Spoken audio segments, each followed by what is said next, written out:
নমস্কাৰ বিশেষ অনুষ্ঠান বিশেষ এঘণ্টালৈ আপোনাক স্বাগতম জনাইছোঁ। আজি আমি কংগ্ৰেছৰ ৰাজনীতিৰ বিষয়ে পাতিম, কিন্তু আমি নাপাতোঁ, অসমৰ ৰাইজে পাতিব। অসমৰ ৰাইজে আজি বিভিন্ন স্থানৰ পৰা পোনপটীয়া সম্প্ৰচাৰত আছে। তেওঁলোক ৰাজনৈতিকভাৱে সচেতন ব্যক্তি, তেওঁলোক ৰাজনৈতিকভাৱে সচেতন, তেওঁলোকে অসমৰ ৰাজনীতিৰ লগত তেখেতসকলৰ জ্ঞান আছে, অসমৰ ৰাজনীতিৰ বিষয়ে তেওঁলোকে অধ্যয়ন কৰে আৰু তেওঁলোকে ক'ব যে কংগ্ৰেছে ক'ত ভুল কৰি আছে নে ভাল কৰি আছে। আজি আমাৰ লগত উপস্থিত আছে, মই কিয় কৈছোঁ বাক্যত এই কথাটো, মই এখন মেপ দেখুৱাম, হৰেণ মেপবোৰ পাইছোঁ। মই প্ৰথম সমগ্ৰ অসমৰ মেপখন দেখুৱাম, মেইন মেপ। এই মেপখন দেখুৱাম, ইয়াত আপুনি কংগ্ৰেছৰ অস্তিত্ব মন কৰিব, স্ক্ৰীণত দেখুৱাম। আপুনি কংগ্ৰেছৰ অস্তিত্ব মন কৰক।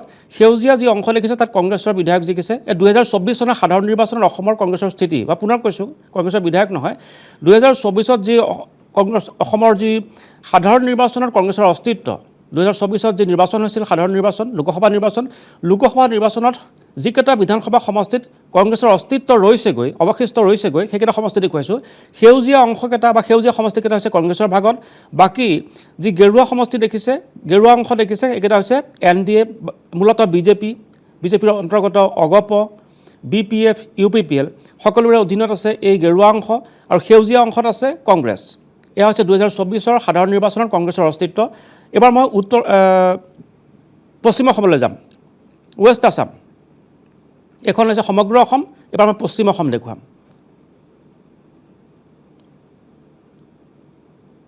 এয়া হৈছে দক্ষিণ অসম, বৰাক উপত্যকাৰ এইকেইটা সমষ্টি, সেউজীয়া অংশৰ সমষ্টি দেখিছে কংগ্ৰেছৰ অস্তিত্ব। বাকী আটাইকেইটাতে দেখিবলৈ পাইছে যে NDAৰ অস্তিত্ব বা NDAৰ প্ৰভাৱ। এবাৰ আমি চেণ্ট্ৰেল আছাম অৰ্থাৎ মধ্য অসমলৈ যাম, চমুকৈ দেখুৱাম। মধ্য অসমত দলগাঁও, ৰূপহীহাট, চামগুৰি, লাহৰীঘাট, বিন্নাকান্দি, ঢিং, নতুনকৈ সমষ্টি কেইটামান নতুনকৈ নামাকৰণ কৰা হৈছে, নতুন পুনৰ নিৰ্ধাৰণ হোৱাৰ পিছত এইকেইটাত কংগ্ৰেছৰ অস্তিত্ব, বাকীকেইটাত NDAৰ প্ৰভাৱ। এবাৰ যাম উত্তৰ অসম, উজনি অসম, আপাৰ আছামত চাওক কংগ্ৰেছ ক'ত আছে, যোৰহাট, ডিমৌ, সোণাৰী, মাহমৰা, নাওবৈচা, এইকেইটাত কংগ্ৰেছৰ অস্তিত্ব অৱশিষ্ট ৰৈছে। বাকী উজনি অসমত NDA বা বিজেপিৰ দখলত প্ৰভাৱ বিস্তাৰ কৰিছে। এবাৰ যাম পশ্চিম অসমলৈ, ৱেষ্ট আছাম। পশ্চিম অসমত কংগ্ৰেছৰ ঘনত্ব বাকী অংশতকৈ বেছি দেখিবলৈ পোৱা গৈছে। কংগ্ৰেছৰ যি ঘনত্ব বা কংগ্ৰেছৰ যি 2024 যি প্ৰভাৱ পশ্চিম অসমতেই যি অলপ দেখিবলৈ পোৱা গৈছে, বাকী উজনিত নাই, উত্তৰত নাই, মধ্য অসমত কিছু, নগাঁৱৰ আশে পাশে কিছু সমষ্টিত আছে, বৰাকত প্ৰায় নাই। কেৱল পশ্চিম অসমত বা পশ্চিম অসমৰ এই নামনি অংশত আছে কংগ্ৰেছৰ এই অস্তিত্ব। আৰু এতিয়া প্ৰশ্ন হৈছে, কেৱল এই প্ৰভাৱ লৈয়ে কংগ্ৰেছে চৰকাৰ কৰিব 2024-ত?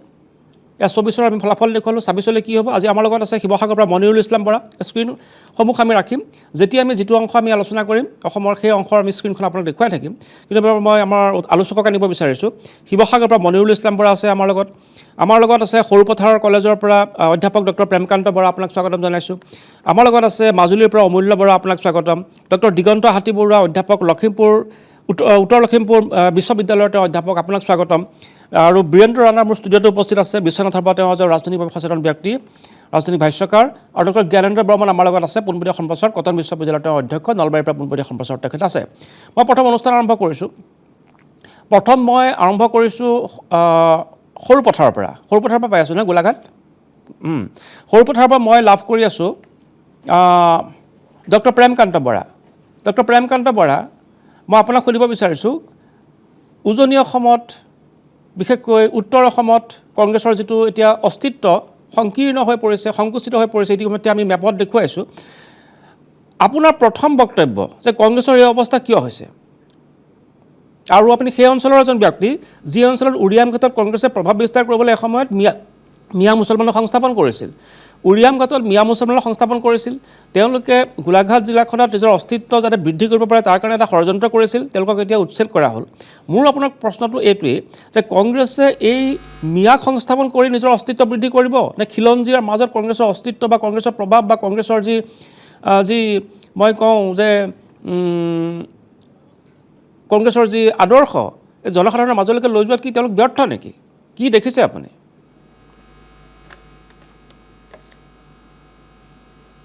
কংগ্ৰেছৰ ইতিহাস একেবাৰে আৰম্ভণিৰ পৰাই মানে একেই আছে, বৰ্তমানো একেই আছে। মানে যিটো মাইনৰিটি প্ৰীতি যিটো তেওঁলোক আগৰ পৰাই আছে। খিলাফত আন্দোলন হওঁতে তেওঁলোকৰতো আৰবত খিলাফত আন্দোলন হৈছে, কিন্তু ভাৰতৰ আমাৰ মানে হিন্দুসকলৰ মানে সহযোগত হিন্দুসকলে ছাপৰ্ট কৰিছে তাক, কংগ্ৰেছে ছাপৰ্ট কৰিছিলে সেই সময়ত। আৰু 1899 চনত যিটো লক্ষ্ণৌ কনফাৰেঞ্চ আছিলে, তাকতো মুছলমানক মানে মুছলমান প্ৰীতি ইমান হৈছিলে যে অধিৱেশনলৈ অহা মুছলমান মানুহক খোৱা বোৱা ৰেজিষ্ট্ৰেশ্যনৰ ফ্ৰী কৰি দিছিলে। খোৱা বোৱা একেবাৰে অলপ মানে একদম আতিথ্যটো ইমান ভাল কৰি দিছিলে যাতে সেই প্ৰীতিটো দেখুৱাবৰ কাৰণে। সেই প্ৰীতি এতিয়াও আছে আমাৰ অসমত। এইটো হৈছে যে প্ৰয়াত মুখ্যমন্ত্ৰী হিতেশ্বৰ শইকীয়া, তৰুণ গগৈ সকলোৱেই এই অসমততো বাংলাদেশী নাই বুলিয়ে কৈ দিছে। গতিকে তেনে ক্ষেত্ৰত মানে লাহে লাহে কি হয়, মানুহে আগতে কংগ্ৰেছ বিজেপি কি বুলি কৰিছিলে, মানুহে কৈছিলে যে কংগ্ৰেছ বিজেপি ৰাষ্ট্ৰীয় দল, আমি কংগ্ৰেছত আছোঁ, আমি বিজেপিত আছোঁ, তেনেকুৱা ধৰণৰ মানসিকতা আছিলে। এতিয়া লাহে লাহে মানুহে বুজিছে যে নহয়, কংগ্ৰেছ আচলতে এই ইমান মিয়া প্ৰীতি বা মুছলমান প্ৰীতি কিয় হৈছে, আনকি অসমত এজনো বিদেশী নাই বুলিয়ে কৈ দিছে। তো তেনেকুৱা ধৰণৰ কথাবিলাক লাহে লাহে মানুহৰ মনত স্পষ্ট এটা ধাৰণা হৈছে যে এই দলটো আচলতে আদৰ্শ কি, বা তেওঁলোকে কি মানে অনুকৰণ কৰি আছে, কি তেওঁলোকৰ মানে কৌশল, মানে ৰাজনীতিলৈ অহাৰ কৌশল কি। আপুনি সৰুপথাৰ এতিয়া ডক্টৰ প্ৰেমকান্ত বৰা, আপুনি সৰুপথাৰ কলেজৰ অধ্যাপক, আৰু আপোনাৰ সমীপতে উৰিয়াম ঘাটত উচ্ছেদ চলাবলগীয়া হৈছিল। অসমৰ ভিতৰতে সৰ্ববৃহৎ উচ্ছেদ। প্ৰায় 100 বিঘা 200 বিঘা মাটি দখল কৰি থৈছিল একোজন মস্তানে। তাত চুপাৰী তাত ফেক্টৰী খুলিছিল, দালান সাজিছিল, নিজকে কয় যে নদী ভাংগা মানুহ আৰু ভূমিহীন মানুহ, আৰু আহি 2 মহিলা 3 মহিলা দালান সাজে, ফেক্টৰী তেওঁলোকে নিৰ্মাণ কৰে। তাৰপিছতে 200-300 বিঘা মাটি, ভূমিহীন মানুহৰ 200 বিঘা মাটি থাকে নেকি? ভূমিহীন মানুহৰতো 2 কঠা মাটিও নাথাকে, 200 বিঘা মাটিৰ অধিকাৰী। এতিয়া সেই মানুহবোৰক উৰিয়াম ঘাটত তেওঁলোকে সংস্থাপন কৰিছিল কংগ্ৰেছৰ আমোলত। এতিয়া তেওঁলোক তাৰ পৰা উচ্ছেদিত হ'ল, গুচি গ'ল। কংগ্ৰেছৰ খিলঞ্জীয়াৰ পৰা আঁতৰি এই বেদখলকাৰী মিয়া তেওঁলোকৰ মাজত অস্তিত্ব, আৰু সেয়েহে উজনি অসম দখল কৰিবলৈ মিয়া কানি তেওঁলোকে এই ৰাজনৈতিক অংক কিয় কৰিছে? আপোনাৰ চকুৰ আগত যিটো আপুনি দেখিছে, মই যদি ভুল কৈছোঁ ভুল বুলি আপুনি মোক শুদ্ধ কৰি দিব। নাই, এইটোতো নিৰন্তৰ এটা প্ৰক্ৰিয়া তেওঁলোকে অব্যাহত ৰাখিছে, কেনেকৈ মানে এই মাইনৰিটি ভোটটো ইয়াতে বৃদ্ধি কৰিব পৰা যায়। কিন্তু এতিয়া অৱস্থা কি সেইটো চাওক আপুনি এতিয়া আপাৰ আছামত কংগ্ৰেছৰ 3খন আসন আছে, আৰু 3খন আসন কোনে আৰু আপুনি হেৰিলৈ চাওক, লোকসভালৈ চাওক, আপোনাৰ ৰকিবুল হুছেইন গৈ পেলাই ধুবুৰী পাই গ'ল, আৰু এই প্ৰদ্যুৎ বৰদলৈ গৈ নগাঁও পাই গ'ল। তাৰ মানে কি বুজালে যে লাহে লাহে আপাৰ আছামত কংগ্ৰেছৰ মানে যিটো স্থিতি সেইটো লাহে লাহে নাইকিয়া হৈছে, তেওঁলোকক বেলেগ ঠাইলৈ যাবলৈ মানে বাধ্য হৈ পৰিছে। এইবাৰ নিৰ্বাচনত 2026 নিৰ্বাচনত কংগ্ৰেছে উজনি অসমত ভাল ফল কৰিব পাৰিবনে নোৱাৰিব আপোনাৰ মতে? 2016ৰ পৰা নাই, দুটাকৈ তেওঁলোকে ক্ষমতাত নাই, দুটাকৈ তেওঁলোকে কাল বা দফা ক্ষমতাত নাই। এইবাৰ ভাল ফল কৰিব পাৰিবনে নোৱাৰিব? মই সেইটোৱে কৈছোঁ যে লাহে লাহে উজনি অসমৰ মানুহে অকণমান, আগতেতো কি আছিলে, কাষ্ট ইন পলিটিক্স, মানে কাষ্টটো ৰাজনীতিটো, জাতিটো ৰাজনীতিটো এটা প্ৰভাৱশালী কথা আছিলে। এতিয়া লাহে লাহে আপাৰ আছামত বেলেগ আৰু এটা আমব্ৰেলা টাইপৰ এটা কনচিয়াছনেছ আহিছে, সেইটো হৈছে হিন্দুত্বৰ ভাৱধাৰা। মানে সেই যিটো মানে আগতে যিবিলাক ভুল হৈ আছে সেইবিলাক লাহে লাহে ছ'চিয়েল মিডিয়াৰ যোগেদি হওক, বিভিন্ন যোগেদি হওক, মানুহে জানিব পাৰিছে বা অৱগত হৈছে আচলতে ৰাজনীতিত কংগ্ৰেছে কি কৰি আছে, বা গোটেই ভাৰতবৰ্ষত কি হৈ আছে, অসমত কি হৈ আছে। মই যে ক'লোঁ এতিয়া প্ৰয়াত মুখ্যমন্ত্ৰীসকলেতো এজনো বিদেশী নাই বুলিয়ে কৈছে। তেনেকুৱা ধৰণৰ পদ্ধতিৰ কাৰণে লাহে লাহে উজনি অসমৰ মানুহে কংগ্ৰেছক বাদ দি বিজেপিলৈ আহিবলৈ আৰম্ভ কৰিছে। গতিকে মই ভবা নাই যে আগন্তুক নিৰ্বাচনত উজনি অসমত কংগ্ৰেছে বৰ বিশেষ ফলাফল ভাল কৰিব বুলি মই ভবা নাই। ঠিক আছে, মনিৰুল ইছলাম বৰাক স্বাগতম জনাইছোঁ। এবাৰ মনিৰুল ইছলাম বৰা, আপোনাৰ বক্তব্য, উজনিত এবাৰ কংগ্ৰেছে কি কৰিব? উজনি অসমত বৰ্তমান কংগ্ৰেছৰ স্থিতি শূন্য।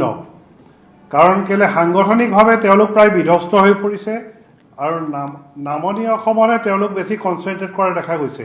কাৰণ উজনি অসমত আমি যদি চাওঁ যে হিতেশ্বৰ শইকীয়া বা তৰুণ গগৈৰ সময়ত কংগ্ৰেছৰ যি অৱস্থিতি আছিল, তেতিয়া 2000 চনলৈকে বিজেপিৰ উজনি অসমৰ জিলাসমূহৰ বা সমষ্টিসমূহত বিজেপিৰ জিলাসমূহত বা সমষ্টিত বিজেপিৰ এখনো ফ্লেগ নাছিল। 2খন 3খন কেতিয়াবা বিজেপিৰ ফ্লেগ থাকে, কিন্তু কংগ্ৰেছৰ একনায়কত্ববাদ চলিছিল আৰু কংগ্ৰেছৰ অপ্ৰতিৰোধ আছিল উজনি অসমত সম্পূৰ্ণভাৱে। এই শিৱসাগৰত প্ৰণৱ গগৈ, ডিমৌৰ থাওৰাত দেৱানন্দ কোঁৱৰ, সোণাৰীত শৰৎ বৰকটকী, আমগুৰিত অঞ্জন দত্ত, যোৰহাটৰ ৰাণা গোস্বামীকে আদি কৰি দেৱৰ আগতে হিতেশ্বৰ শইকীয়া, হেমপ্ৰভা শইকীয়া, বৰ্তমান দেৱব্ৰত শইকীয়াৰ ৰাজত্ব চলি আছে। কিন্তু এতিয়া দেখা গৈছে যে উজনি অসমৰ শিৱসাগৰ, ডিব্ৰুগড়, যোৰহাট, গোলাঘাট এই 4খন জিলাত প্ৰায় কংগ্ৰেছৰ সাংগঠনিক স্থিতি একেবাৰে দুৰ্বল হৈ পৰিছে। তেওঁলোকৰ 100% ভিতৰত তেওঁলোকৰ স্থিতি প্ৰায় 20% সাংগঠনিক স্থিতিহে বৰ্তমান আছে। কাৰণ তেওঁলোকৰ গৌৰৱ গগৈ যদি লোকসভা নিৰ্বাচনত জয়ী নহ'লহেঁতেন তেনেহ'লে আৰু বিধ্বস্ত হৈ গ'লহেঁতেন উজনি অসমত কংগ্ৰেছ।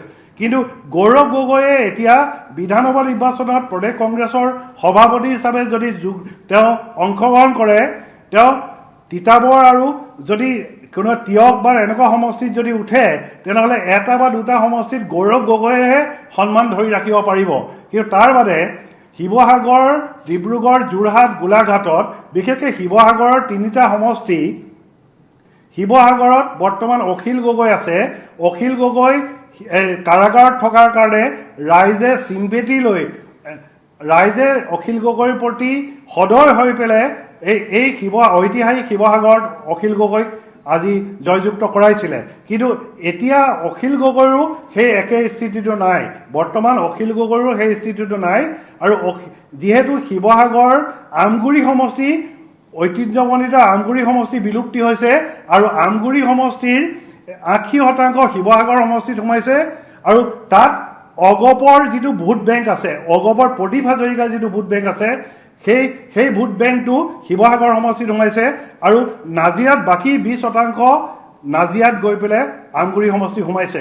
সেয়েহে অখিল গগৈৰ আগৰ যিটো সাংগঠনিকভাৱে অখিল গগৈ শক্তিশালী বুলি বৰ্তমান ভাবি আছে শিৱসাগৰ সমষ্টিত, সেই স্থিতিটো বৰ্তমান অখিল গগৈ নাই। কাৰণ হয়, ঠিক আছে, মই আকৌ আহিম। মই সকলোৰে বক্তব্য আৰম্ভণিতে চমুকে লৈ লওঁ। লখিমপুৰৰ পৰা পাই আছোঁ নহয়, মাজুলীৰ পৰা পাই আছোঁ। মাজুলীৰ মই এইবাৰ পাইছোঁ অমূল্য বৰা, আপোনাক স্বাগতম জনাইছোঁ। আপোনাৰ প্ৰথম প্ৰতিক্ৰিয়া যে উজনি অসমত কংগ্ৰেছৰ এইবাৰ 2026 নিৰ্বাচনত কি হ'ব বুলি আপুনি ভাবে?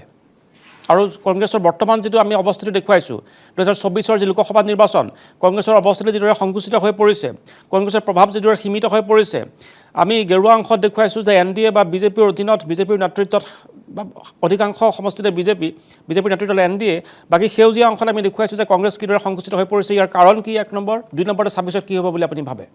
অমূল্য বৰা। ঠিক আছে, ধন্যবাদ। মই আপোনাক ধন্যবাদ জনাইছোঁ। মই কথাখিনি কৈছোঁ, আচলতে কংগ্ৰেছৰ স্থিতি উজনি অসম হওক, উত্তৰ অসম হওক, একেবাৰে দুৰ্বল। ইয়াত ভাবিবলগীয়া একো নাই। আৰু সাংগঠনিক যিটো স্থিতি, সেই স্থিতি একেবাৰে নাই বুলি ক'ব। কেইজনমান মানুহক লৈ আচলতে সংগঠন চলি আছে। ইয়াৰ মূল কথা হৈছে, আমি বহুত দূৰলৈ নাযাওঁ। মোৰ বিশ্লেষণ, আচলতে যেতিয়া আমাৰ অসমৰ খিলঞ্জীয়া মানুহৰ বা অসমীয়াৰ যি ইছ্যু যিকেইটা, সেই ইছ্যুকেইটাত কংগ্ৰেছৰ দলটোৰ যিটো স্থিতি একেবাৰে দুৰ্বল, মানে খিলঞ্জীয়া মানুহৰ বিপৰীত স্থিতি। উদাহৰণস্বৰূপে কাজিৰঙাত যেতিয়া উচ্ছেদ হৈছিলে, তেতিয়া কংগ্ৰেছে যিটো ছবি দেখালে, সেই ছবিটোৱে খিলঞ্জীয়া মানুহৰ হৃদয়ত আঘাত কৰিছিলে। আৰু তেতিয়াই খিলঞ্জীয়া মানুহে কংগ্ৰেছক প্ৰায় বিদায় দিয়াৰ কথাটো ভাবিলে। আৰু তাৰ ফলশ্ৰুতিত উত্তৰ অসম হওক, উজনি অসমত পূৰা প্ৰভাৱ পৰিলে। দ্বিতীয়তে, আপুনি যদি চাই আমাৰ কা আন্দোলনৰ সময়ত, যিয়ে নহওক কা আন্দোলন, কিন্তু আমাৰ মহাপুৰুষ শ্ৰীমন্ত শংকৰদেৱৰ যি আমাৰ কলাক্ষেত্ৰ, অসমীয়াৰ হিয়াৰ আমঠু সম্পদ, এই সম্পদত যেতিয়া দুষ্কৃতিকাৰী আক্ৰমণ কৰিলে, তেতিয়া কংগ্ৰেছ দলৰ ফালৰ পৰা যি ধৰণৰ প্ৰদৰ্শন দেখুওৱা হ'ল, সেইটোৱে আমাৰ অসমীয়া বা খিলঞ্জীয়া মানুহৰ হৃদয়ত কুঠাৰাঘাত কৰিলে। ঠিক আছে, 26 নিৰ্বাচনত কংগ্ৰেছে তাৰ সংস্কাৰ কৰিবলৈ সক্ষম হৈছে নে নাই? বৰা, বৰা ডাঙৰীয়া ২৬ৰ নিৰ্বাচনৰ আগে আগে কংগ্ৰেছে এই কথাবোৰ তেওঁলোকে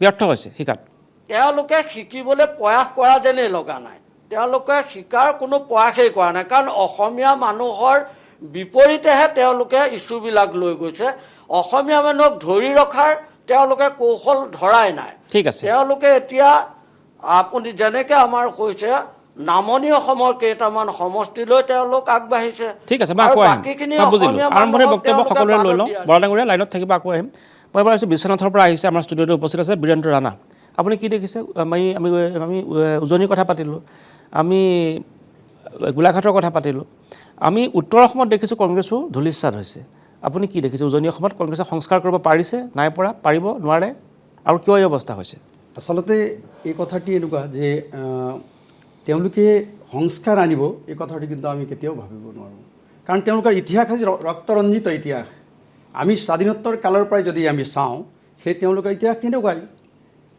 দূৰলৈ যাব নালাগে অলপ কিছুদিন আগতে যেতিয়া প্ৰয়াত আমাৰ হিতেশ্বৰ শইকীয়া ডাঙৰীয়া মুখ্যমন্ত্ৰী আছিলে তেতিয়া তেখেতে বিধানসভাৰ মজিয়াত ক'লে যে ইয়াত ৩০ লক্ষাধিক ইয়াত বাংলাদেশী মুছলমান আছে কিন্তু পাছদিনাই মোল্লাসকলে বিশ্ব ইস্তেমা পাতি পেলাই যেনেকৈ হুলস্থুল কৰিলে যে যদি 5 মিনিটৰ ভিতৰত এই বাক্যটি যদি সলনি নকৰে মুখ্যমন্ত্ৰীয়ে তেনেহ'লে মই আপোনাক আমি ইয়াত গাদীৰ পৰা উফৰাই পেলাই দিম বুলি কোৱাৰ লগে লগে আকৌ পাছদিনা তেখেতে ক'লে মুখ্যমন্ত্ৰীয়ে যে নহয় ইয়াত কোনো ধৰণৰ বাংলাদেশী নাই সেই ইছ্যুটো আহি যেতিয়া অসমৰ বিভিন্ন ঠাইত এই অলপ আগত সেইটোতো বাৰু দুটা দশকৰ আগৰ কথা নাই অলপ আগত কৈ আছোঁ আপোনাৰ এই যে আমাৰ তৰুণ গগৈ প্ৰয়াত আছিল তৰুণ গগৈ প্ৰয়াত থাকোঁতেও তেখেতে মানে আমাৰ হিন্দু চেণ্টিমেণ্টক ক্ৰিয়েট কৰিবৰ কাৰণে মানে আজমল বুলি ক'লে এক মিনিট হুইজ আজমল 2005 ক'লে হয় এতিয়া 2025 দুটা দশক পাৰ হৈ গ'ল হিতেশ্বৰ শইকীয়া যেতিয়া কৈছিল সেয়া আজি 3টা দশক পাৰ হৈ গ'ল প্ৰায় 4টা দশকে হ'বৰ হ'ল মই সুধিছোঁ যে গৌৰৱ গগৈটো নতুন প্ৰজন্মৰ নেতা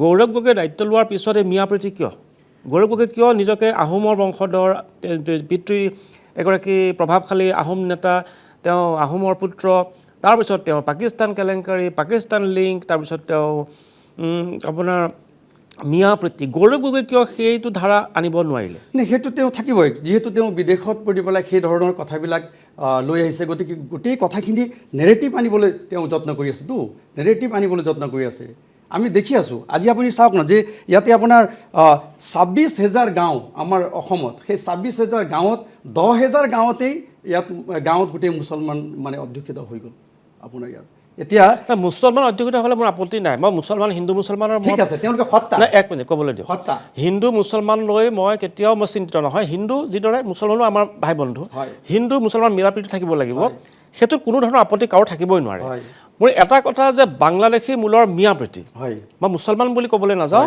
বাংলাদেশী মূলৰ মিয়া প্ৰীতি গৌৰৱ গগৈ বা কংগ্ৰেছে কিয় কৰিছে যাৰ ফলত তেওঁলোক সংকুচিত হৈ গৈছে যাৰ ফলত তেওঁলোক খিলঞ্জীয়াৰ পৰা আঁতৰি গৈছে যাৰ ফলত উত্তৰ অসম গৈছে উজনি গৈছে পাহাৰ গৈছে বৰাক গৈছে কেৱল নামনি অসমৰ মিয়া অধ্যুষিত অঞ্চলকেইটা আছে তেওঁলোকৰ চিন্তাধাৰাই হৈছে সত্তা প্ৰথম কথা হ'ল সত্তা পদলিপ্সা তেওঁলোক পদলিপ্সা সত্তা লাগিব সত্তাৰ পিছত মুছলমানৰ মিয়াৰ শৰীয়ত লাগিব শৰীয়তৰ পিছত সনাতন সংস্কৃতিক ধ্বংস কৰা সেই এটা পলিচি ইয়াত আচলতে একদম ইণ্টাৰনেশ্যনেল ষড়যন্ত্ৰ আছে এইটো কথা একদম ঠাউকতে ক'ব মানে কংগ্ৰেছ ইণ্টাৰনেশ্যনেল ষড়যন্ত্ৰৰ অংশ বিলকুল আছে একদম আছে এইকাৰণেতো আপুনি কৈছে যে পাকিস্তানৰ যিটো লিংক এই যে বাংলাদেশৰ লগত লিংক এই গোটেইখিনি গৌৰৱ গগৈৰ এনে কথা ওলাই থকা নাই মুখ্যমন্ত্ৰী আপুনি ডাঙৰ কথা এটা কৈছে যে কংগ্ৰেছৰ লগত আন্তঃৰাষ্ট্ৰীয় এটা এজেণ্ডা লিংক আছে পুৰা লিংক আছে একদম এইটো ইণ্টাৰনেশ্যনেল লিংক আছে যদি ভাল ধৰণে ইয়াক যদি আমি চাওঁ যদি আমি গোটেইখিনি ইনভেষ্টিগেশ্যন কৰোঁ তেনেহ'লে আমি জানো যে ইণ্টাৰনেশ্যনেল এটা ষড়যন্ত্ৰ আছে আৰু ইয়াৰ বলি হৈ আছে আমাৰ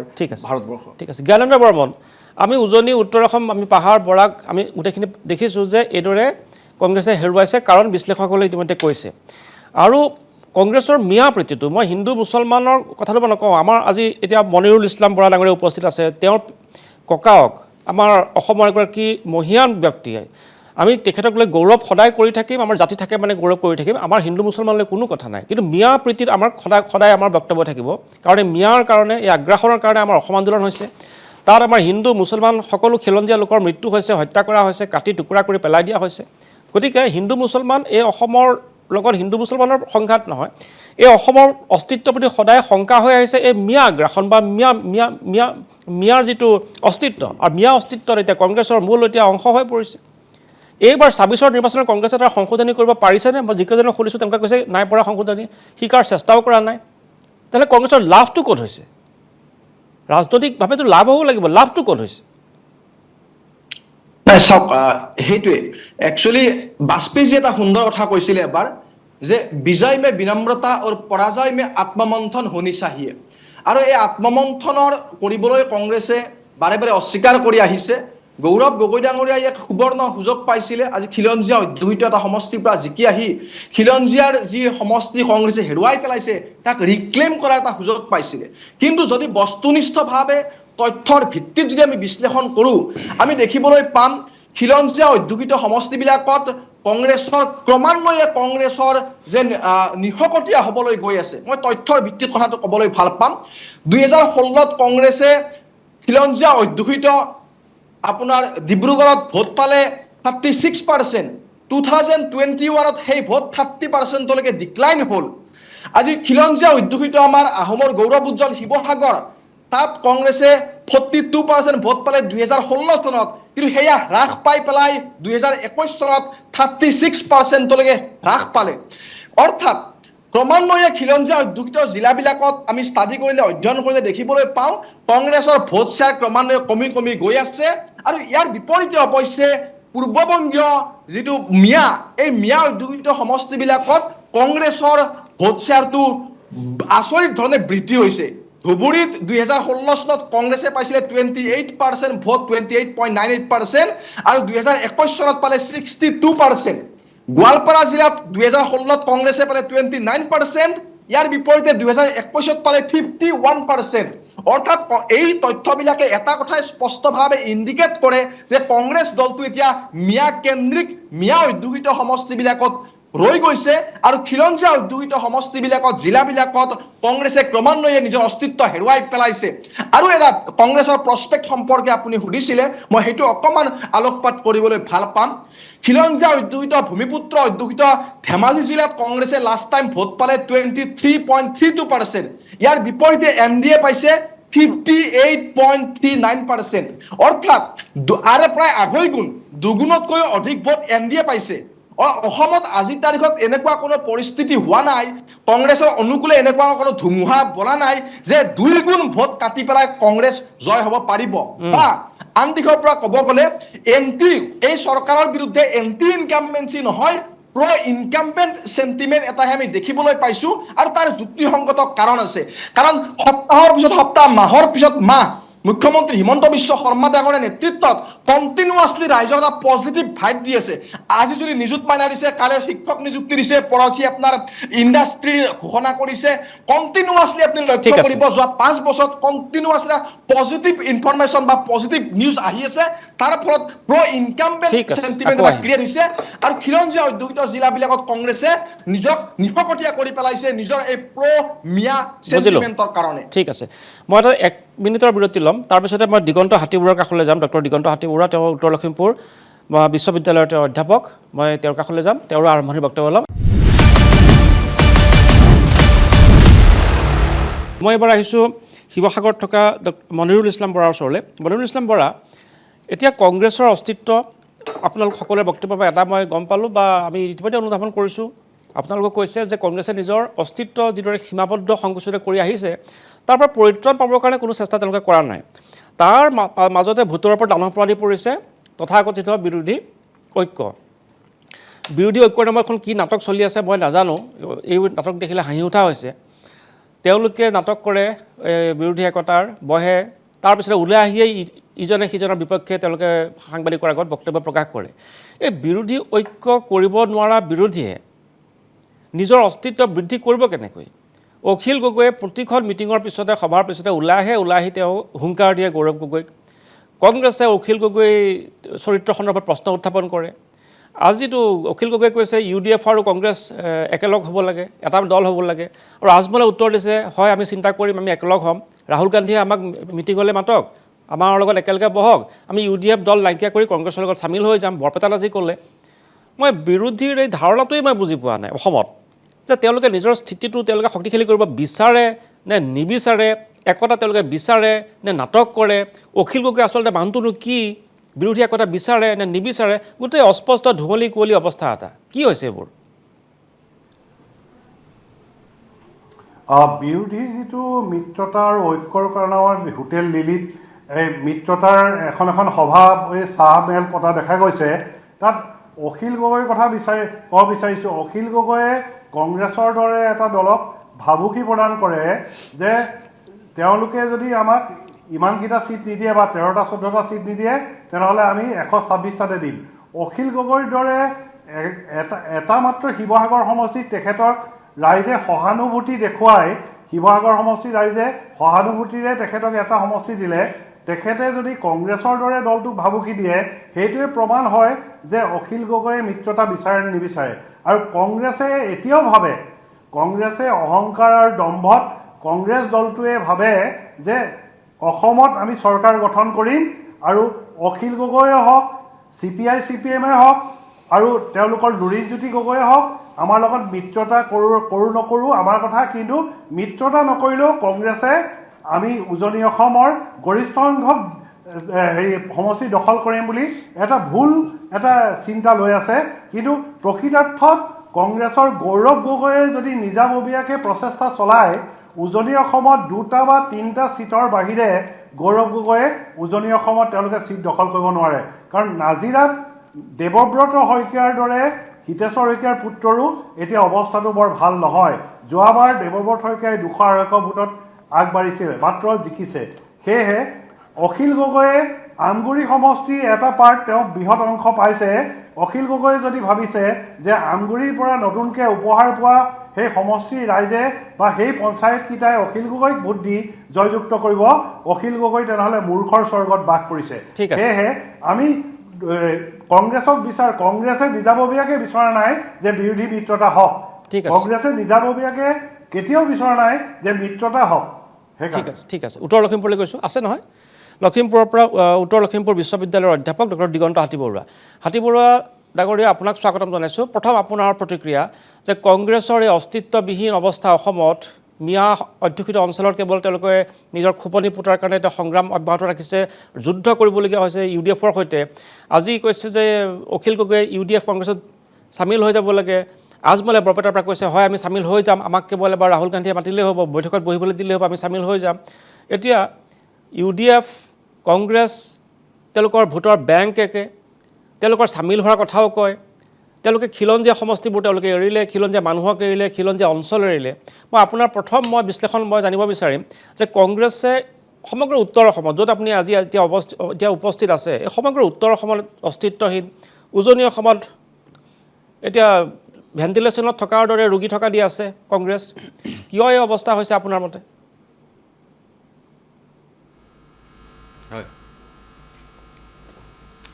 হয়, যোৱা 2টা বিধানসভা নিৰ্বাচনত আমি দেখিলোঁ কংগ্ৰেছ দলটো সম্পূৰ্ণ বিধ্বস্ত হৈছে।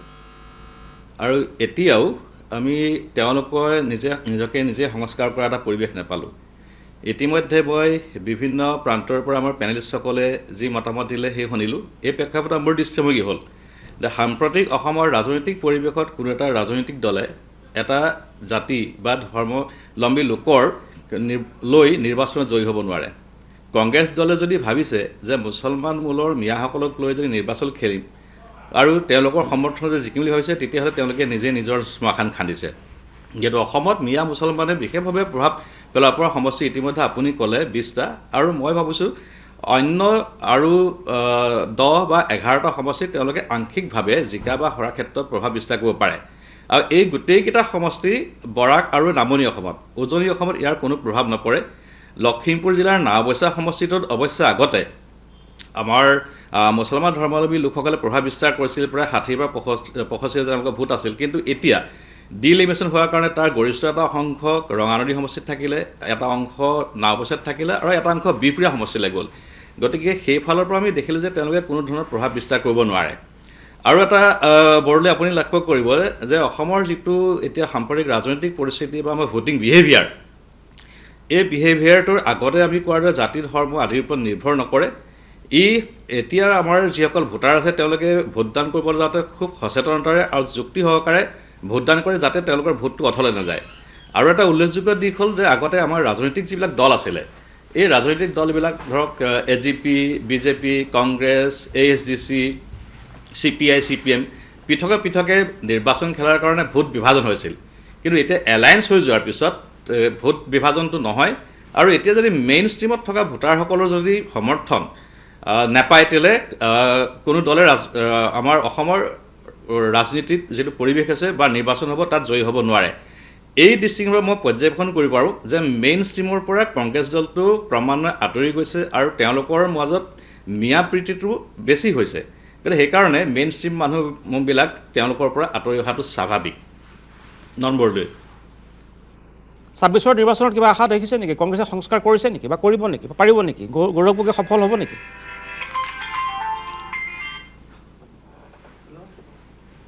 কোনো সংস্কাৰ তেওঁলোকে কৰা নাই আৰু সংস্কাৰ কৰা প্ৰয়োজনো নাই। তেওঁলোকৰ সাংগঠনিক ভেটিও খুব দুৰ্বল আৰু এইটো কাৰণে তেওঁলোকে যে কৃতকাৰ্য হ'ব সেইটো কথা ভাবিব নোৱাৰি।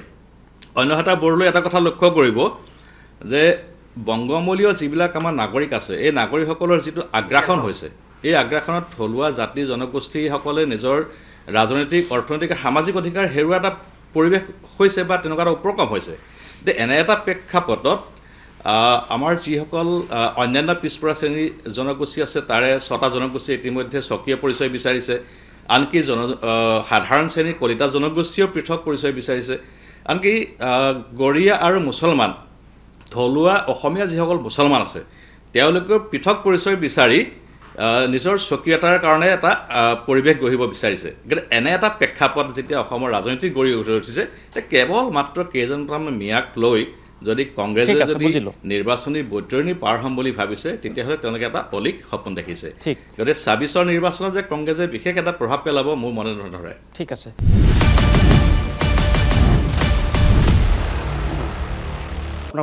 আপোনাক পুনৰ স্বাগতম জনাইছোঁ।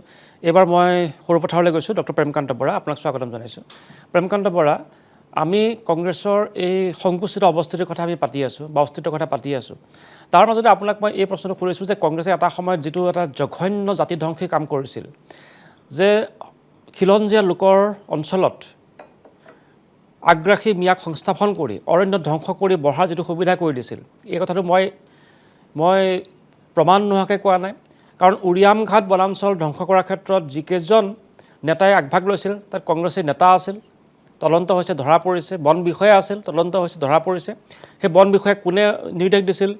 ৰাজনৈতিক নেতা নিৰ্দেশ দিছিল। কোন সেই ৰাজনৈতিক নেতা আছিল? তদন্তত সেয়া ধৰা পৰিছে। গতিকে তথ্য আমাৰ লগত আছে। এই যিটো জাতিধ্বংসী কাম কৰিছিল খিলঞ্জীয়া লোকক সংখ্যালঘু কৰিবৰ কাৰণে, কেৱল নামনি অসম দখল কৰাই নহয়, কেৱল মিয়া অধিকৃত অঞ্চলৰ আবদ্ধ হৈ থকাই নহয়, যাতে খিলঞ্জীয়া অঞ্চলসমূহো তেওঁলোকে দখল কৰিব পাৰে, তাৰ কাৰণে খিলঞ্জীয়া মানুহক যাতে সংখ্যালঘু কৰিবৰ কাৰণে বাহিৰৰ পৰা আগ্ৰাসী মিয়াক আনি সংস্থাপন কৰি ভোটাধিকাৰ দি তেওঁলোকে যাতে খিলঞ্জীয়া মানুহৰ ওচৰত এই আগ্ৰাসী মিয়াক যাতে এটা কাৰক কৰিব পাৰে ভোটৰ ক্ষেত্ৰত, এইটো এটা জাতিধ্বংসী পৰিকল্পনা আছিল।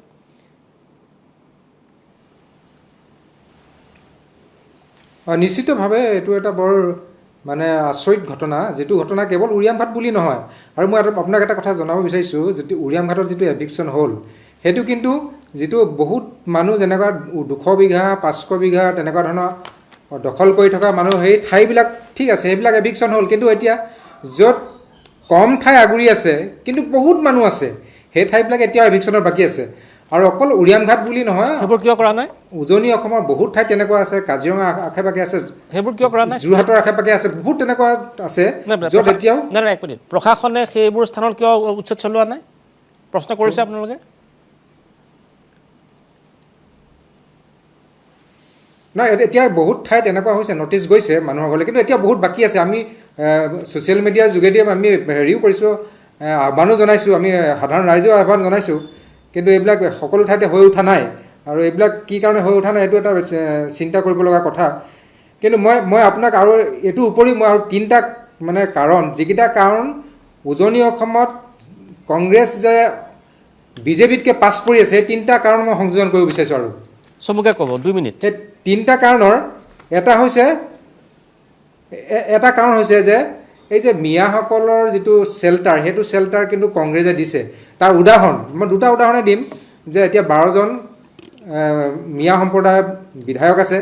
2 নম্বৰ, এই যিটো প্ৰদেশ কংগ্ৰেছৰ ৱৰ্কিং প্ৰেচিডেণ্ট আৰু যুৱ কংগ্ৰেছৰ প্ৰেচিডেণ্ট, মিয়া সম্প্ৰদায় আৰু জিলাবিলাকৰ জইণ্ট ছেক্ৰেটাৰী আৰু প্ৰেচিডেণ্ট আৰু মেম্বাৰ প্ৰায় 19গৰাকীমান সেই মিয়া সম্প্ৰদায়ৰ লোক আছে। গতিকে সেই কংগ্ৰেছটো মানে এই মিয়া সম্প্ৰদায়ৰ চেল্টাৰ হৈ গৈছে। সেইটো এটা 1 নম্বৰ কাৰণ, যিটো কাৰণ চকুৰ সকলো খিলঞ্জীয়া মানে দৃষ্টিত আহিছে। 2 নম্বৰ কাৰণটো হৈছে এই যে বিদেশী বহিষ্কাৰ কথাটো লৈ পেলাই যিটো তেওঁলোকৰ মন্তব্য। আৰু এতিয়া আমি প্ৰথমতে অসমহে আমি প্ৰতিবাদ কৰিছিলোঁ এই যিটো বিদেশী আগ্ৰাসনৰ কথাটো। এতিয়া সমগ্ৰ বিশ্ব ইয়াৰ মানে পৰিত্ৰাণ পাব বিচাৰিছে। 13 ছেপ্টেম্বৰ 2025 চনত টমি ৰবিনছনে লণ্ডনৰ ৰাজপথত 1 লাখ মানুহ গোট খাইছে এই বাংলাদেশী বিতাড়নৰ কাৰণে। আৰু সমগ্ৰ ভাৰতত আমি অসমে চিঞৰিছিলোঁ প্ৰথমতে, গোটেই ভাৰতত এতিয়া একেটা সমস্যাত সকলোৱে ভুগিছে। সেইটো 2 নম্বৰ কাৰণ, যিটো কাৰণ হেৰিয়ে জাতীয় কংগ্ৰেছে সেইটোৰ ওপৰত গুৰুত্ব দিয়া নাই, কিন্তু বিজেপিয়ে সেইটোৰ ওপৰত গুৰুত্ব দিয়া আমাৰ দৃষ্টিগোচৰ হৈছে। আৰু 3 নম্বৰ কাৰণটো বিজেপি আগবাঢ়ি আছে, এইটো কাৰণে কৈছোঁ যে 29,656টা বুথ কমিটি আছে আৰু তাৰ উপৰি পৃষ্ঠা প্ৰমুখবিলাক আছে। সাংগঠনিক দিশত বহুত ষ্ট্ৰং আৰু ছ'চিয়েল মিডিয়াত বহুত আগবঢ়া।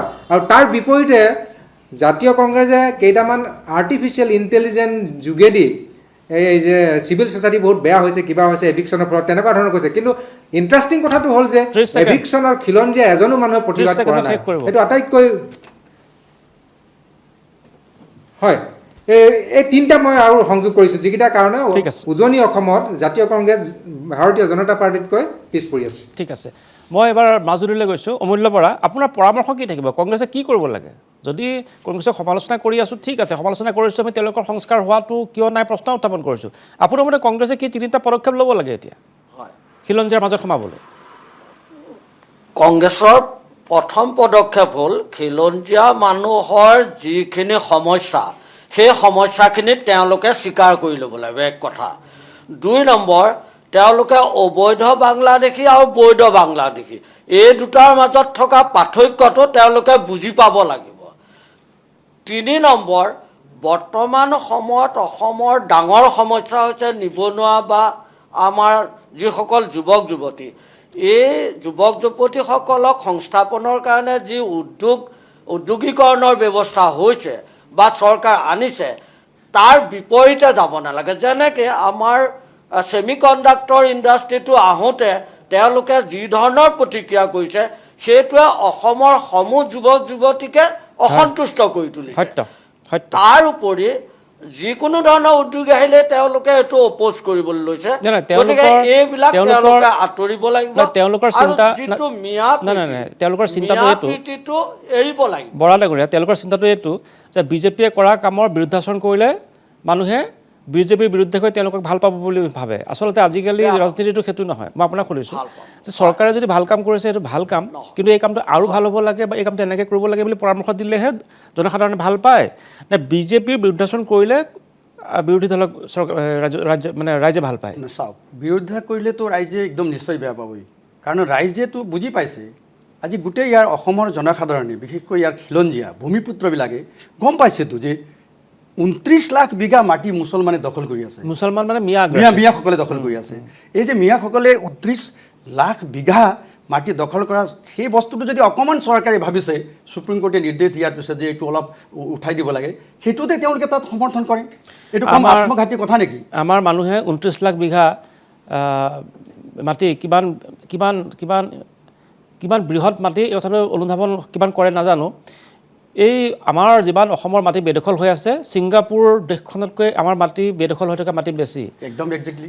মৰিচাছত সমগ্ৰ দেশখনৰ যিমান মাটি, আমাৰ এই 29 লাখ বিঘা মাটি সেই মৰিচাছতকৈ বেছি মাটি। ইউৰোপৰ 8খন দেশ আছে, এই 8খন দেশতকৈ আমাৰ বেদখল হৈ থকা মাটি সেই দেশৰ মাটিকালিতকৈ বেছি। গতিকে কিমান বৃহৎ মাটি আমাৰ বেদখল কৰি আছে আগ্ৰাসী মিয়াই, কল্পনা কৰিলে ভয়ানক তথ্য পোহৰলৈ আহিব। মই এবাৰ লখিমপুৰলৈ গৈছোঁ। লখিমপুৰত উপস্থিত আছে ডক্টৰ দিগন্ত হাতীবৰুৱা ডাঙৰীয়া। কংগ্ৰেছলৈ পৰামৰ্শ কি আপোনাৰ? হাতীবৰুৱা ডাঙৰীয়া, বিশ্বাস কেনেকৈ ঘূৰাই পাব, কি পৰামৰ্শ দিব? হয়, মূল প্ৰথম পৰামৰ্শটো হ'ল আমাৰ প্ৰব্ৰজনৰ লগত জড়িত থকা এটা গুৰুত্বপূৰ্ণ বিষয়, যিটো পুল এণ্ড পুছ ফেক্টৰ। অৰ্থাৎ প্ৰব্ৰজন অবৈধ মানুহবিলাক তেওঁলোকে বিচাৰি কুচাৰি টানি অনা আৰু নিৰ্দিষ্ট জেগাই জেগাই নি তেওঁলোকক সংস্থাপন কৰা, যিটো তেওঁলোকৰ অতীতৰ পৰা চলি আহিছিলে। এই কেৰেক্টাৰটো তেওঁলোকে বাদ দিব লাগিব। দ্বিতীয়তে ভাল কামক ভাল বুলি ক'বলৈ তেওঁলোকে শিকিব লাগিব আৰু উন্নয়নৰ তেওঁলোকে কেনেধৰণৰ গ্যাৰাণ্টি দিব পাৰিব বা উন্নয়নৰ কাৰণে তেওঁলোকে কৰ্ম আঁচনি কি তাক সুস্পষ্টভাৱে দিব লাগিব। এনে এখন ইস্তাহাৰ দিলে নহ'ব। এতিয়া ভোটাৰসকল সচেতন, তেওঁলোকে দায়বদ্ধতাভাৱে গোটেইখিনি বিশ্লেষণ কৰিব জানে, কথাৰ ভেলকিবাজিত কোনো ভুল নাযায়। গতিকে এনেকুৱা এখন কৰ্ম আঁচনি তেওঁলোকে প্ৰস্তুত কৰি দিব লাগিব, যিখন কৰ্ম আঁচনিত বা তেওঁলোকে কাম কৰা যিটো তেওঁলোকৰ পৰিকল্পনা আছে তাত জনসাধাৰণ বা মেইন ষ্ট্ৰীমৰ মানুহবিলাক পতিয়ন যাব লাগিব, হয় এওঁলোক আহিলে এইখিনি কাম কৰিব পাৰিব। এই তিনিটাই মোৰ পৰামৰ্শ। কিন্তু প্ৰথম পৰামৰ্শ হ'ল পুল এণ্ড পুছ ফেক্টৰটো তেওঁলোকে সম্পূৰ্ণৰূপে এৰিব লাগিব আৰু মেইল ষ্ট্ৰীমলৈ তেওঁলোকে ঘূৰি আহিব লাগিব। জ্ঞানেন্দ্ৰ বৰ্মন, বিৰতিলৈ যোৱাৰ পূৰ্বে আপোনাৰ পৰামৰ্শ 1 মিনিট। হয়, কংগ্ৰেছ দলটো এতিয়া মুছলিম লীগৰ নতুন সংস্কৰণ হৈ পৰিছে, এক মিয়া চেন্ট্ৰিক পলিটিক্স। এই মিয়া চেন্ট্ৰিক পলিটিক্সৰ পৰা কেনেকৈ ওলাই আহিব পাৰে সেইটো চিন্তা কৰিব লাগিব। এতিয়া আমি যেতিয়া দেখুৱাই দিছো যে মিয়া চেন্ট্ৰিক পলিটিক্স, কংগ্ৰেছে আমাক গালি পাৰাৰ সলনি আত্মমন্থন কৰিব লাগিব। এই মিয়া চেন্ট্ৰিক বা বিভাজনকামী যি ৰাজনীতি সেইটো কথা কোনে কৈছিলে? মই কোৱা নাই, জ্ঞানেন্দ্ৰ বৰ্মনে কোৱা নাই, কংগ্ৰেছৰ আজিৰ অভিভাৱক হীৰেণ গোহাঁইদেৱে লিখিছে। কি লিখিছে মই পঢ়ি শুনাইছো আপোনালোকক। Various Congress ministries in Assam had for more years after independence fostered a kind of Islamic separatism. আৰু কি লিখিছে? Under the banner of secularism, the Congress had nurtured Muslim exclusiveness in Assam in order to ensure block votes from that community. এই vote bank politics আৰম্ভ কৰি কি সৰ্বনাশ কৰিলে অসমৰ? আমাৰ ভাষা জননীৰ প্ৰতি কি অনিষ্ট কৰিলে? আৰু অসমীয়া জাতিৰ গঠনত এটা ভাষা গুৰুত্বপূৰ্ণ ভূমিকা আছে। আৰু এই যি ভোট বেংক পলিটিক্স, মিয়া কেন্দ্ৰিক পলিটিক্স কৰি পেলাই আমাৰ ভাষাৰ প্ৰতি কি ভাবুকি কঢ়িয়াই আনিলে। আমাৰ লিংগুইষ্টিক সেন্সাছৰ তথ্যই দেখুৱাইছে যে মিয়া অধ্যুষিত কলগাছিয়াত, বাগবৰ, দৰগাঁও, সামগ্ৰিকভাৱে বৰপেটা জিলা, দৰং জিলাত অসমীয়া ভাষীৰ সংখ্যা লাখ লাখ কমিলে। কলগাছিয়াত 99.22% মিয়া, আৰু তাত এটা দশকত 1 লাখ অসমীয়া ভাষীৰ সংখ্যা কমি গ'ল। বাগবৰত 96.38% মিয়া, আৰু তাত এটা দশকত প্ৰায় 50,000 অসমীয়া ভাষীৰ সংখ্যা কমি গ'ল। অৰ্থাৎ অসমীয়া ভাষা পৰিত্যাগ কৰি আমাৰ ভাষা জননীলৈ সংকট কঢ়িয়াই আনিলে কংগ্ৰেছৰ ভোট বেংক পলিটিক্সে। কংগ্ৰেছৰ ভোট বেংক পলিটিক্সে লক্ষ লক্ষ বিঘা ভূমি বিদেশীক আমাৰ মহাপুৰুষ শংকৰদেৱ গুৰুজনাৰ উপজাত ঠাই বটদ্ৰৱা সত্ৰও কংগ্ৰেছে সেই বেদখলকাৰী মিয়াক দি দিয়াৰ পাপ কৰিলে। আৰু খিলঞ্জীয়াই সেইকাৰণে আজি কংগ্ৰেছক ক্ষমা কৰিব পৰা নাই। হিন্দু হৃদয়ৰ পৰা কংগ্ৰেছ আঁতৰি গৈছে। কংগ্ৰেছে আত্মমন্থন কৰি খিলঞ্জীয়াৰ হৃদয়ত কেনেকৈ স্থান লাভ কৰিব পাৰে, ভাষা জননীৰ সেৱা কি ধৰণে কৰিব পাৰে, মই ভাবো সেইটো কংগ্ৰেছে কৰিব লাগিব, সাহসিকতাৰে কৰিব লাগিব। ৰকিবুল হুছেইনৰ দৰে নেতাৰ অভিভাৱকত্বত কিন্তু গৌৰৱ গগৈয়ে খিলঞ্জীয়াৰ পক্ষত মাত মাতিব নোৱাৰিব। কাৰণ সেই ৰকিবুল হুছেইন মন্ত্ৰী থাকোতে আমাৰ গোলাঘাট জিলাত নগাঁৱৰ পৰা নি মিয়া সেটেল কৰিছিলে। সেই ৰকিবুল হুছেইন মন্ত্ৰী থাকোতে আমাৰ নগাঁও জিলাৰ হাজাৰ হাজাৰ সন্দেহযুক্ত লোকক লাইসেন্স দিয়াৰ কাম কৰিছিলে। সেইকাৰণে কংগ্ৰেছে আত্মমন্থন কৰিব লাগিব। আত্মমন্থন কৰি কেনেকৈ খিলঞ্জীয়াৰ স্বাৰ্থত মাত মাতিব পাৰে, আপোচবিহীন স্থিতি দিব পাৰে, সেইটো ভাবিব লাগিব।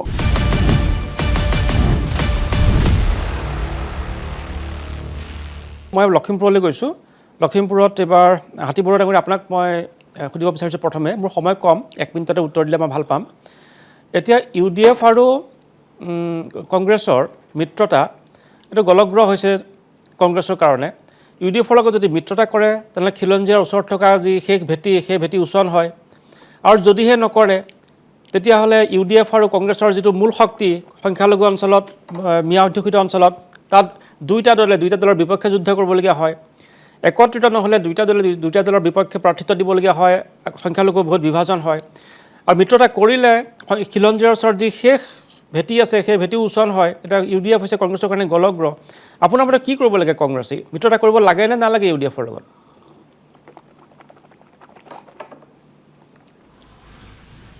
তেওঁলোকেতো মিত্ৰতা সম্ভৱ যিটো পৰিৱেশ হৈছে হয়তো কৰিব, আৰু কৰিলে কংগ্ৰেছ দলটো আমাৰ ইয়াত বিশেষ আৰু প্ৰভাৱ নাথাকিব। গতিকে যদি মিত্ৰতা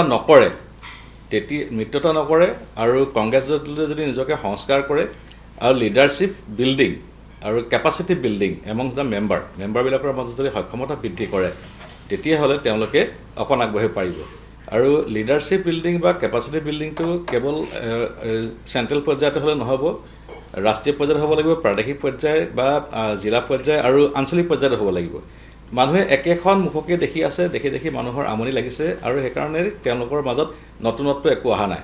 গতিকে নতুন নেতৃত্ব তেওঁলোকে সন্ধান কৰিব লাগিব আৰু সেই নতুন নেতৃত্ব সন্ধান কৰিবলৈ হ'লে যে কংগ্ৰেছ দলটোৱে তেওঁলোকৰ নতুন নেতাই আছিলে, উদ্দেশ্য যিখিনি আছিলে এইখিনি সাৰ্বজনীন ৰূপত প্ৰতিষ্ঠা কৰিব NSUI কৰা নাই, ইউথ কংগ্ৰেছ কৰা নাই, পেৰাচুট লেণ্ডিং হৈছে, পেৰাচুট লেণ্ডিং হৈ চিধাকে আহি তেওঁ সাংসদ হৈছে আৰু লগে লগে তেওঁ সভাপতি হৈছে, তেওঁতো পেৰাচুট লেণ্ডিং নতুন নেতা।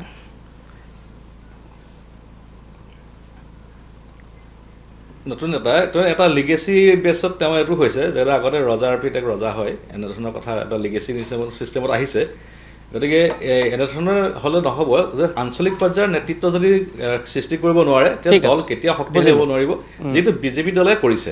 যে বিজেপি দলৰ এনেধৰণৰ অস্বাভাৱিকভাৱে এনেধৰণৰ নেতৃত্ব কিছুমান জন্ম হৈছে যিটো মানুহৰ আলোচনা নাথাকে, কিন্তু সেই নেতৃত্বৰ কোনো ভাল এটা ফলাফল দেখুৱাব পাৰিছে। ঠিক আছে, বৰডাঙৰীয়া আপোনাক আজি বিদায় লৈছোঁ, কিন্তু মই পুনৰ কথা দিছোঁ যে আমি আপোনালোকৰ দৰে ৰাজনৈতিক বিশেষজ্ঞ বা ৰাজনৈতিক ভাষ্যকাৰৰ বক্তব্য ভৱিষ্যতো তুলি ধৰিম, তেতিয়া সমগ্ৰ অসমৰ যিটো এটা ৰাজনৈতিক চিন্তা তাৰ এটা প্ৰতিফলন হয়।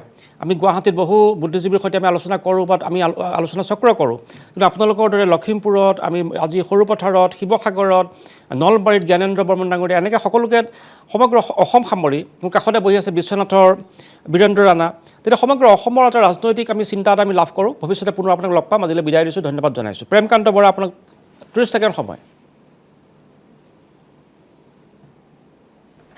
প্ৰেমকান্ত বৰা, বিজেপি পৰিৱৰ্তে যদি হয় কংগ্ৰেছে সংস্কাৰ কৰিব লগা কেইটামান মোৰ ফালৰ পৰা কৈছোঁ দিশ, যিকেইটা দিশ কংগ্ৰেছে সংস্কাৰ কৰিব লগা 30 ছেকেণ্ড পাব। সেই দিশকেইটা হৈছে মানে বিজেপিক বিৰোধ কৰিবলৈ গৈ কেতিয়াবা কংগ্ৰেছে দেশ বিৰোধী কাম বা দেশ বিৰোধী মন্তব্য দিছে, সেইটো এটা মন কৰিবলগীয়া কথা, যিটো বাদ দিব লাগিব। আৰু 2 নম্বৰ কথাটো তুষ্টিকৰণ ৰাজনীতি বাদ দিব লাগিব। দেশৰ কাৰণে, ৰাজ্যৰ কাৰণে, নিজৰ জাতিৰ কাৰণে, খিলঞ্জীয়াৰ কাৰণে কাম কৰিব লাগিব। আৰু এই যিটো এভিকশ্যন হৈ আছে, এভিকশ্যনৰ বিধি প্ৰণালী দিলে নহ'ব, আৰু পৰৱৰ্তী পৰ্যায়ত এভিকশ্যন হ'ব আৰু বহুত কৰিব লগা আছে। সেইবিলাকৰ যাতে জাতীয় কংগ্ৰেছে সহযোগ কৰে, সেইটোৰ ওপৰত নিৰ্ভৰ কৰিব। আৰু এতিয়া 11খন জিলা মিয়া উদ্যোগিত জিলালৈ ৰূপান্তৰ হৈ গ'ল। গতিকে সেইখিনি কথাৰ তেওঁলোকৰ কাৰ্যৰে কেনেকৈ দেখাব, প্ৰটেকশ্যনৰ কাৰণে কি কৰিব, সেইটো অলপ হেৰি কৰিব। ঠিক আছে, ধন্যবাদ জ্ঞাপন কৰিছোঁ। প্ৰেমকান্ত বৰা, আপোনাকো কৈছোঁ ভৱিষ্যতে পুনৰ লগ পাম আৰু আপোনালোকৰ এই বিশ্লেষণ আমি পুনৰবাৰ ল'বলৈ চেষ্টা কৰিম। আজিলৈ বিদায় দিছোঁ। অমূল্য বৰা, আপোনাৰ ওচৰলৈ আহিছোঁ, 1 মিনিট। হয় কওক। কংগ্ৰেছে মেইন কথাটো হ'ল বৰ্তমান সময়ত কংগ্ৰেছে যিটো চেণ্ট্ৰেল লিডাৰশ্বিপ আছে তেওঁলোকক অসমৰ সমস্যাসমূহ বুজাবলৈ চেষ্টা কৰিব লাগিব। যদি তেওঁলোকে অসমৰ সমস্যাসমূহে নুবুজায় তেতিয়াহ'লে তেওঁলোকে অসমত কেতিয়াও ভাল স্থিতি কেতিয়াও পাব নোৱাৰে। 2 নম্বৰ কথা, আমাৰ জাতি জনগোষ্ঠীসমূহৰ যিসমূহ সমস্যা আছে এই সমস্যাসমূহ কংগ্ৰেছ দলটোৱে সুন্দৰভাৱে উপলব্ধি কৰিব লাগিব আৰু তেওঁলোকে কেন্দ্ৰীয় নেতৃত্বক সেইখিনি কথা উপলব্ধি কৰিলে বুজিবলৈ তেওঁলোকে বাধ্য কৰাব লাগিব। ঠিক আছে, ধন্যবাদ জনাইছোঁ। আকৌ আহিম, পিছত লগ পাম আপোনাৰ ওচৰত পৃথক এটা দিনত। জ্ঞানেন্দ্ৰ বৰ্মন, 26তো কংগ্ৰেছৰ কোনো সম্ভাৱনা নাই। 31লৈকে তেখেতসকলে প্ৰিপাৰেশ্যন নিশ্চিতভাৱে চলাব পাৰে। কংগ্ৰেছে অসমীয়াৰ হৃদয়ত স্থান ল'ব লাগিব আৰু তাৰ কাৰণে খিলঞ্জীয়াৰ পক্ষত অৱস্থান কৰিব লাগিব। কংগ্ৰেছ খিলঞ্জীয়াৰ পক্ষত নে আজি মিয়াৰ পক্ষত, স্পষ্ট ৰূপত আজি উত্তৰটো ওলাই আছে যে খিলঞ্জীয়াৰ পক্ষত কংগ্ৰেছে আনএম্বিগুৱাছলি ষ্টেণ্ড ল'বলৈ অস্বীকাৰ কৰিছে। মোৰ 20 ছেকেণ্ড বাকী আছে, আপোনাক আজি বিদায় দিছোঁ। মই বীৰেন্দ্ৰ ৰাণা আপোনাৰ ওচৰলৈ আহিছোঁ, আপুনি 10 ছেকেণ্ডত শেষ কৰক। বৰ্তমান কংগ্ৰেছ, UDF, AIM বা তাবলিগ জামাত আৰু জমিয়ত উলেমা আদিকো অভাৰটেক কৰি পেলাই দিছে বুলি মই ভাবোঁ। তেওঁলোকে কংগ্ৰেছে ইমান অভাৰটেক গুচি গ'ল। আজি মোদী আৰু আমাৰ হিমন্ত বিশ্ব শৰ্মাক মুখ্যমন্ত্ৰীক আঁতৰাবলৈ আন্তঃৰাষ্ট্ৰীয় ষড়যন্ত্ৰ চলিছে। মই বাৰে বাৰে কৈছোঁ কংগ্ৰেছ এই ষড়যন্ত্ৰত এটা অভিন্ন অংগ। ঠিক আছে, ধন্যবাদ জ্ঞাপন কৰিছোঁ সকলোকে। আজি অনুষ্ঠানৰ বিদায় লৈছোঁ। এয়া আছিল সমগ্ৰ অসমৰ ৰাজনৈতিক যি চিন্তা, এই ৰাজনৈতিক চিন্তাৰ এটা প্ৰতিফলন। সমগ্ৰ অসমৰ উজনি, উত্তৰ অসম, নামনি অসমৰ পৰা আমি তেওঁলোকৰ এই যি বিশ্লেষণ আশা কৰিছোঁ কংগ্ৰেছক কিঞ্চিত হ'লেও সহায় কৰিব, কংগ্ৰেছে এই কথাখিনি সংস্কাৰৰ ৰূপত গ্ৰহণ কৰিব। আজি অনুষ্ঠানত বিদায় লৈছোঁ। খন্তেক সময়ৰ পিছতে আনটো ষ্টুডিঅ'ত মই আপোনাক পুনৰ লগ পাম ছুপাৰ প্ৰাইম টাইমত দিনটোৰ সকলো গুৰুত্বপূৰ্ণ খবৰ লৈ।